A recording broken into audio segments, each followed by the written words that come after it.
नमस्ते बच्चों, आज की वीडियो में करेंगे एक्सरसाइज 7.2 से पहले की लास्ट एग्जाम्पल नंबर 10। बाकी की एग्जाम्पल्स हम लास्ट वीडियोस में कवर कर चुके हैं। ठीक है, तो आज करेंगे एग्जाम्पल नंबर 10। चलिए देखते क्या बोल रहा है। If the points A 6,1, B 8,2 and C 9,4 and D P,3 are the vertices of a parallelogram. क्या बोल रहा है कि जो सारे गिवन पॉइंट्स हैं ये क्या है, वर्टिसेस हैं। किसके? पैरेललोग्राम के वर्टिसेस हैं। Taken in order find the value of P. तो हमें इन्हें इसी ऑर्डर में लेना है और क्या करना है, पी की वैल्यू फाइंड आउट करनी है। इनमें क्या कह रहा है कि जो हमारा डी पॉइंट है, डी वर्टिसेस है, इसमें एक कोऑर्डिनेट को हमने क्या सपोज कर रखा है, पी सपोज कर रखा है। तो हमें यहाँ पे पी की वैल्यू निकालनी है। ठीक है, तो चलो अब देखो, सबसे पहले इसमें से क्या देखना है हमें। सबसे पहले क्या देखेंगे हम कि गिवन क्या है, पैरेललोग्राम है। कि ये क्या है, पैरेललोग्राम है। जो ये वर्टिसेस हैं ये क्या फॉर्म कर रहे हैं, पैरेललोग्राम फॉर्म कर रहे हैं। अगर ये पैरेललोग्राम फॉर्म कर रहे हैं तो पैरेललोग्राम की प्रॉपर्टीज क्या होती हैं कि इसके डायगोनल्स क्या करते हैं, बाइसेक्ट करते हैं एक दूसरे को। ठीक है, बाइसेक्ट करने का मतलब क्या होता है, बाइसेक्ट करने का मतलब क्या होता है कि एक दूसरे को हाफ में डिवाइड कर रहे हैं।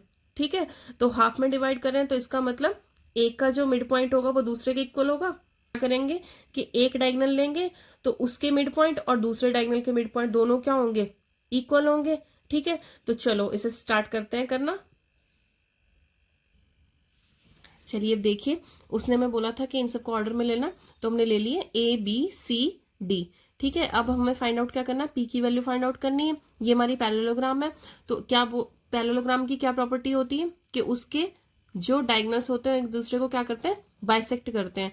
बाइसेक्ट का मतलब हाफ पे मीट करेंगे, तो ये इसका half equals to this half, this equals to this. ठीक है, तो क्या होगा, दोनों का मिड पॉइंट क्या होगा, सेम होगा, है ना। तो चलिए अब ये वाली प्रॉपर्टी लगाएंगे हम, किसकी, पैरेललोग्राम की ये वाली प्रॉपर्टी यूज करेंगे और फिर हम पी की वैल्यू फाइंड आउट करेंगे। The diagonals of a parallelogram क्या करते हैं, bisect each other. The diagonals of a parallelogram bisect each other. ठीक है, अगर ये एक दूसरे को बाइसेक्ट कर रहे हैं तो क्या होगा, मिड पॉइंट दोनों का सेम होगा, है ना। तो इसका मिड पॉइंट, इस लाइन का मिड पॉइंट और इस लाइन का मिड पॉइंट क्या होगा, सेम होगा। अब इसमें हम क्या यूज करेंगे, बाय मिड पॉइंट फॉर्मूला। ठीक है, by mid point formula,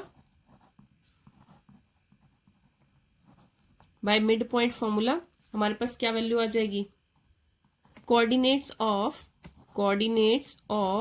mid point of AC equals to किसके हो जाएंगे, जो दूसरी साइड का है BD का, है ना, BD का मिड पॉइंट। तो coordinates of mid point of BD। ठीक है, किसके इक्वल हो जाएगा, coordinate of mid point of BD के। ठीक है, तो अब देखो x1 x2 अपॉन 2 और y1 y2 अपॉन 2। ठीक है, तो क्या आ जाएगा हमारा 6 + 9 अपॉन 2 और इधर क्या आ जाएगा हमारा 6 + 9 अपॉन 2 और दूसरा क्या था हमारा 1 + 4 अपॉन 2। ठीक है, और इधर क्या आ जाएगा 8 + p अपॉन 2 और दूसरा क्या आ जाएगा 2 + 3 अपॉन 2, 2 + 3 अपॉन 2। ठीक है, 9 और 6 15/2, 5/2।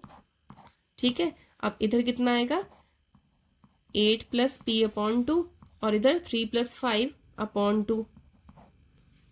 ठीक है, अब देखो क्योंकि ये दोनों इक्वल है तो x का कोऑर्डिनेट x के इक्वल, y का y के इक्वल। देखो y का तो सेम आ ही रहा है ना, तो x का भी क्या होगा, सेम ही होगा, है ना। तो क्या आ जाएगा हमारे पास 15/2 इक्वल्स टू किसके आ जाएगा 8p + अपॉन 2 के। अब यहां से क्रॉस मल्टीप्लाई करो, कितना आ गया 15 2 जा 30, 2 को इधर मल्टीप्लाई किया 2 8 जा 16 + 2p। अब यहाँ से 2p की वैल्यू निकालेंगे, 16 इधर जाके क्या हो जाएगा, माइनस हो जाएगा, है ना। तो 2p इक्वल्स टू कितना आ जाएगा 14 और p की वैल्यू क्या आ जाएगी 14/2, 2 7 जा 14। ठीक है, तो ये क्या आ गया हमारा 7 आ गया। वैल्यू ऑफ p कितनी आ गई हमारी 7 आ गई। तो ये इसने p की वैल्यू फाइंड आउट करने के लिए पूछा था। ठीक है। अब इस क्वेश्चन को करने के लिए हमें क्या पता होना चाहिए, पहले पैरेललोग्राम की प्रॉपर्टीज पता होनी चाहिए। तो इसको अपने नोट्स में अच्छे से कॉपी कर लेना कि पैरेललोग्राम की प्रॉपर्टी क्या होती है। ठीक है, कि पैरेललोग्राम के डायगोनल्स क्या करते हैं, बाइसेक्ट ईच अदर करते हैं, यानी कि उन दोनों के मिड पॉइंट क्या होंगे, सेम होंगे। ठीक है, तो आज के वीडियो में इतना ही। कोई भी प्रॉब्लम है तो आप पूछ सकते हैं। ठीक है, बस ये क्वेश्चन करने के लिए आपको सबसे पहले क्या पता होना चाहिए, पैरेललोग्राम की प्रॉपर्टीज पता होनी चाहिए। तो उसके अकॉर्डिंग सेक्शन फॉर्मूला से भी क्वेश्चन निकल जाएगा, बट ये है कि इससे इजी पड़ेगा मिड पॉइंट फॉर्मूला से। ठीक है, तो हमें क्या पता होनी चाहिए, पहले पैरेललोग्राम की प्रॉपर्टीज पता होनी चाहिए। ठीक है, अब इसकी आप प्रैक्टिस कीजिए, कोई भी प्रॉब्लम आती है तो आप पूछ सकते हैं। ओके, की प्रैक्टिसिंग, अभ्यास करते रहिए। मिलते हैं नेक्स्ट वीडियो में। जय हिंद बच्चों।